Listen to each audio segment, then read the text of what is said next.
I'm Emma, 27 years old, and after years of pushing myself to the limit, I finally got the recognition I deserved. The best part wasn't just the new title, it was the significantly bigger paycheck that came with it. After the excitement of the promotion settled, I made a decision I'd been dreaming about for years. I was going to buy myself a new car, and not just any car, I wanted something special.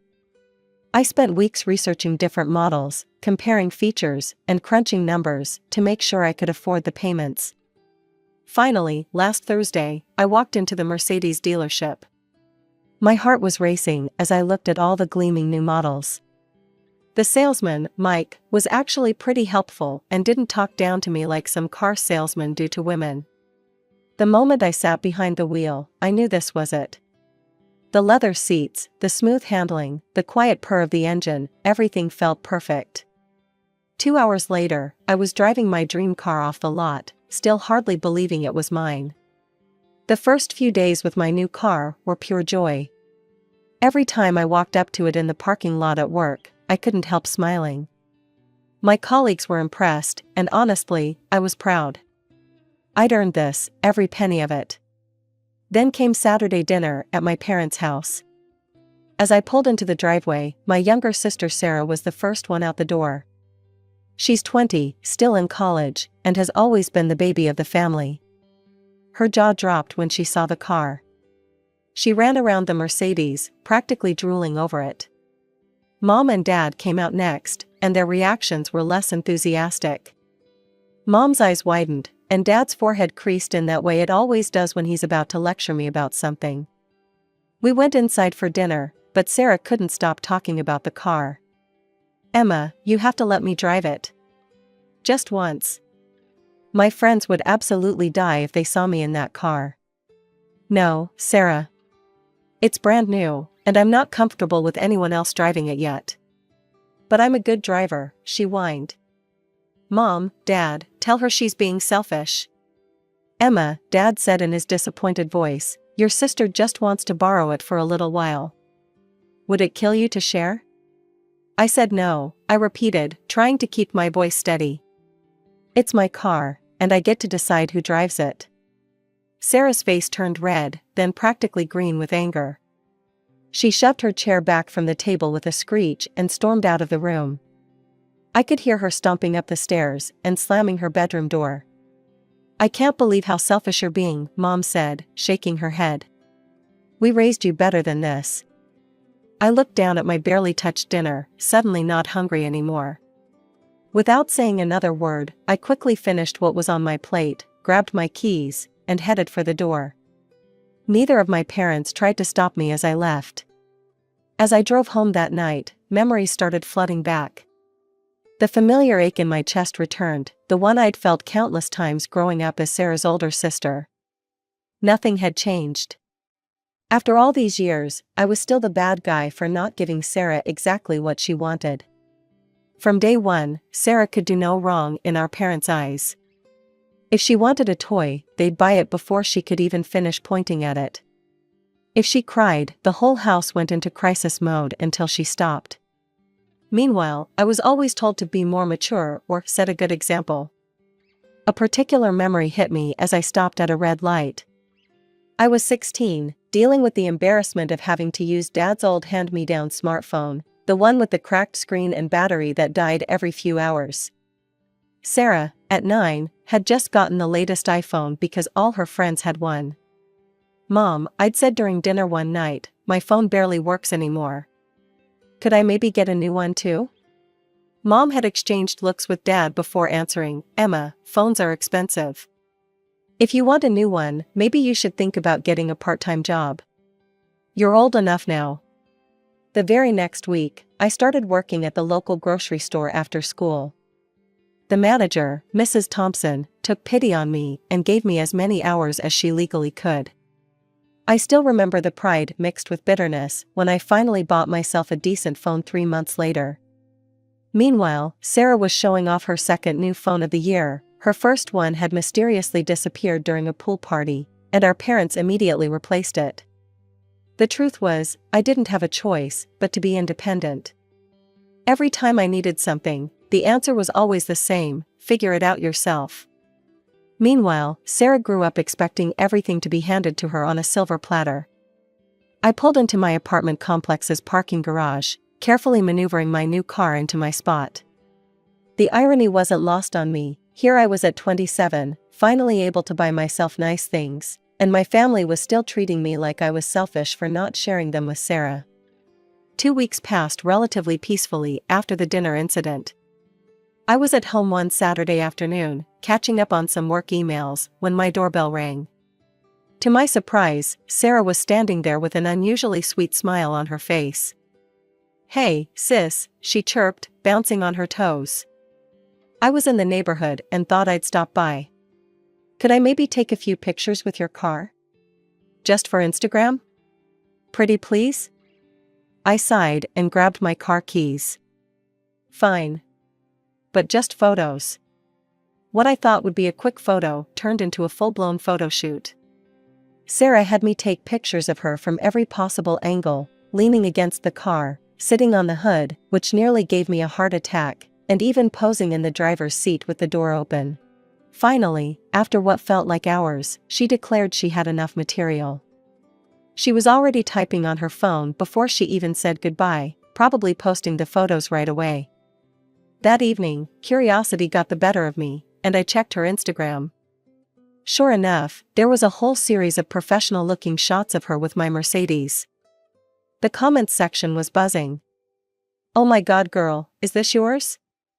When are you taking me for a ride in this beauty? What? Since when do you have a Mercedes?"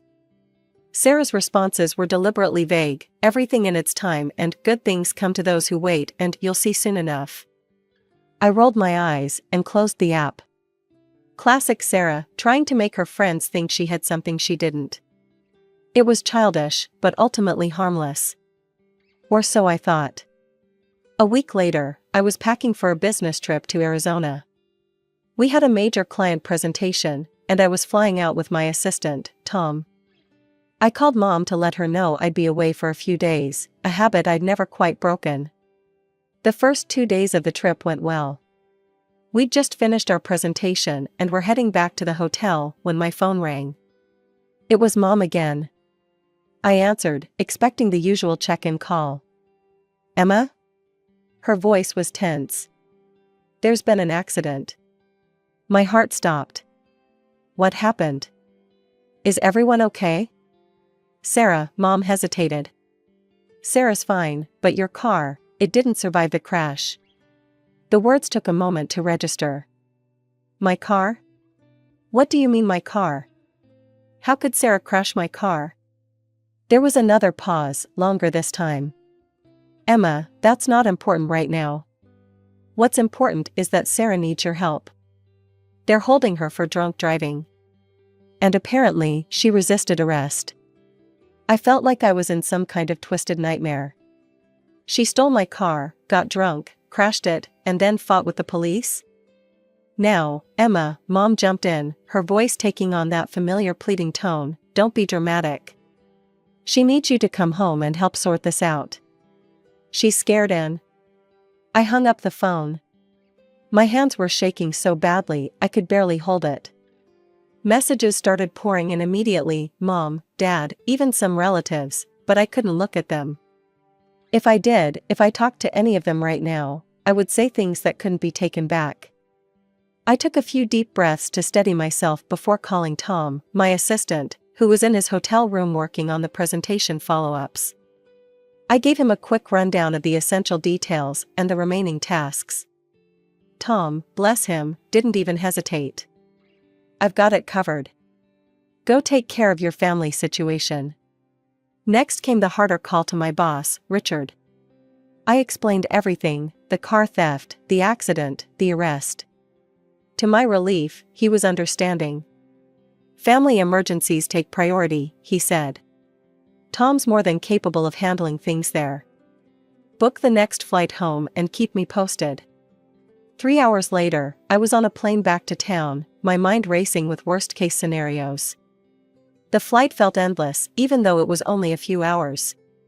When I finally got to my apartment building, all I wanted was a shower and a moment to think. But the universe had other plans.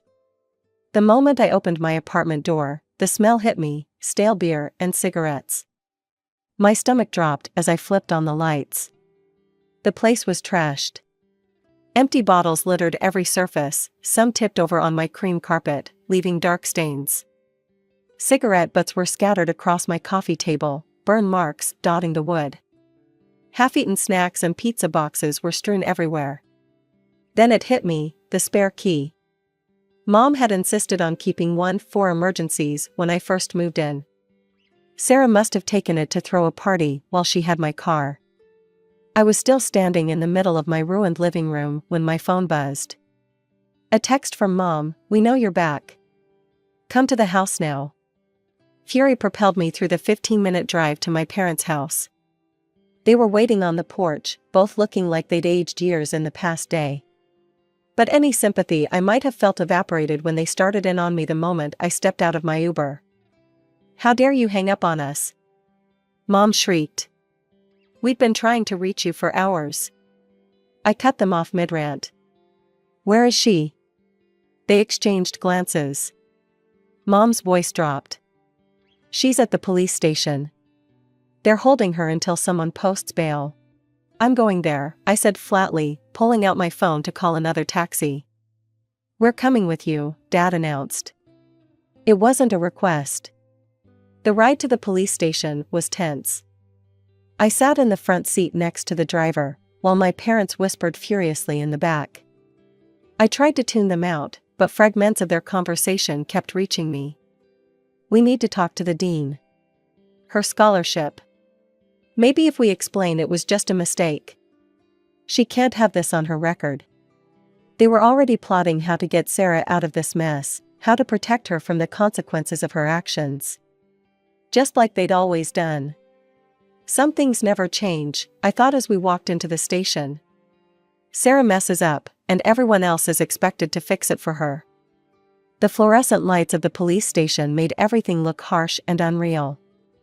An officer led us through to the holding cells, and there was Sarah, still wearing her party clothes from the night before, mascara streaked down her face. The moment she saw me, she gripped the cell bars and started screaming. "Emma! Finally! This is all your fault. You and your stupid car got me into this mess. Get me out of here right now."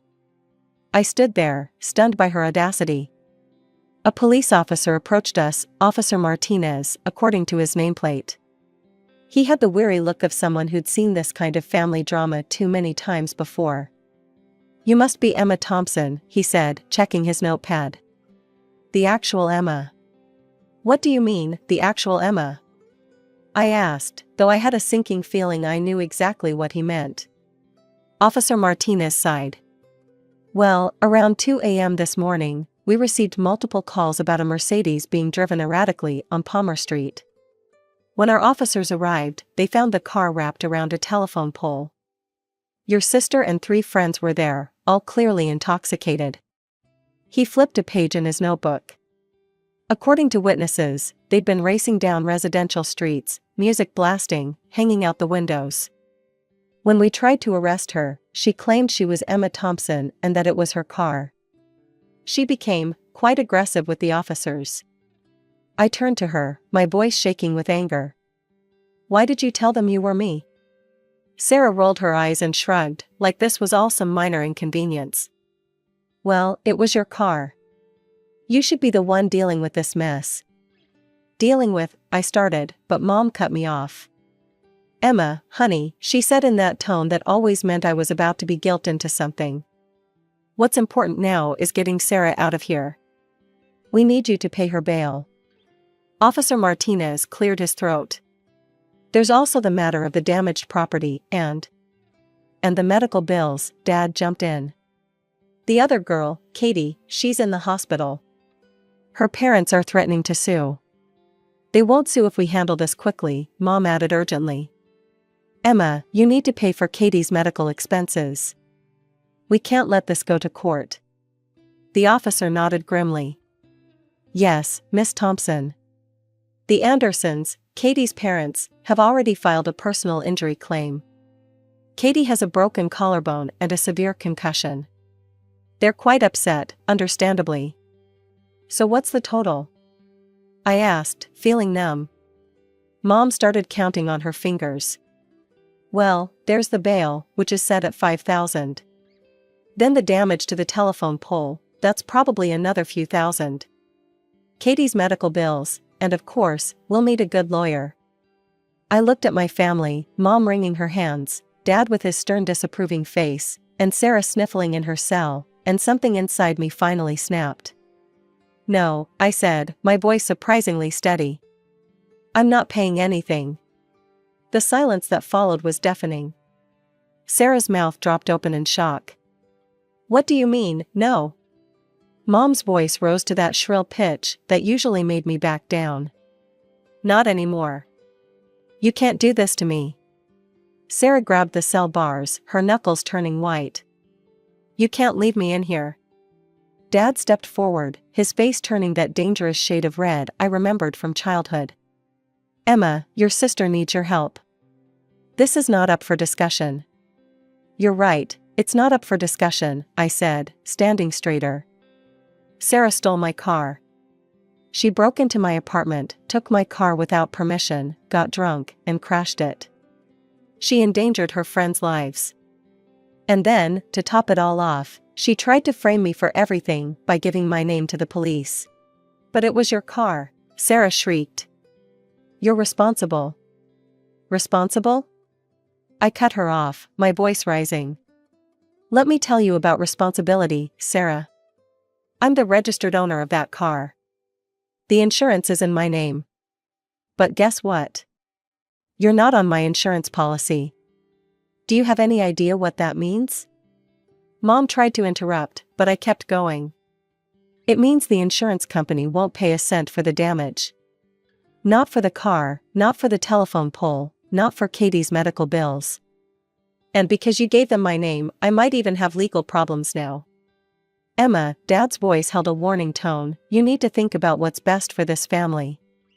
Oh, like you thought about what was best for me when you gave Sarah my spare key? When you let her throw parties in my apartment? When you always took her side, no matter what she did wrong? Sarah was full on crying now, those big theatrical sobs she'd perfected since childhood. You're so mean. You've always been jealous of me. I turned to Officer Martinez, who had been watching this whole scene unfold. Officer, I want to file a report for theft and breaking and entering. My sister stole my car. She illegally entered my apartment using a spare key she took without permission, and she stole my car keys. I want to press charges. Sarah's sobs turned to screams. You can't do this to me. Mom, Dad. Don't let her do this. My parents exploded. Mom started wailing about how I was destroying the family, while Dad took a threatening step toward me, his face contorted with rage. You ungrateful little, he started, raising his hand, but Officer Martinez quickly stepped between us. Sir, the officer's voice was firm, I'm going to need you to step back and calm down, or you'll be joining your younger daughter in a cell. 2 other officers had appeared, apparently drawn by the commotion. Dad backed off, but his eyes were burning with fury. Officer Martinez, I said, my voice shaking slightly but determined, I'd like to make that official statement about the theft now. Officer Martinez led me to his office. He pulled out a form and slid it across to me. My hand shook slightly as I began writing.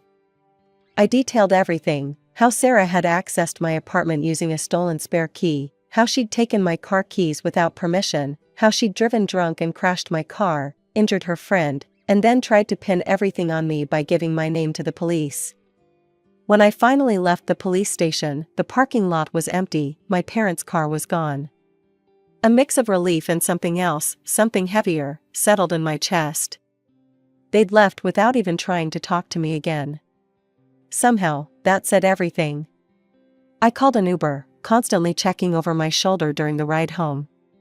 Part of me expected to see my parents' car following me, or to find them waiting outside my apartment building. But the street was quiet when I arrived. Still, I couldn't shake the feeling of vulnerability. My apartment didn't feel safe anymore, not when I knew Sarah had been able to walk right in whenever she wanted. I called my landlady, Angela, hoping she'd understand. "Angela? I'm so sorry to bother you this late, but I have a serious situation." I explained everything: the stolen key, the party, the car theft. "Would it be possible to change the locks?"